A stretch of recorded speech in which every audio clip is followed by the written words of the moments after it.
Here is how to add a loop playback button to make it easy to loop the playback between your in and out points in both the source and the program monitors of Adobe Premiere Pro CC 2024.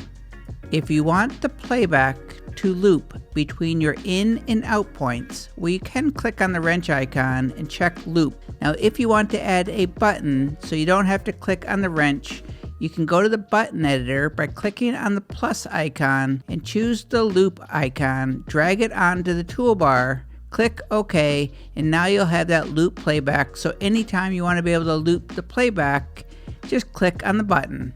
And once you click the button, it's going to automatically check loop under the wrench icon. It works the exact same way in the program window, and if you want to remove it, click the plus again and choose Reset Layout. My name is Mike Murphy. Cheers.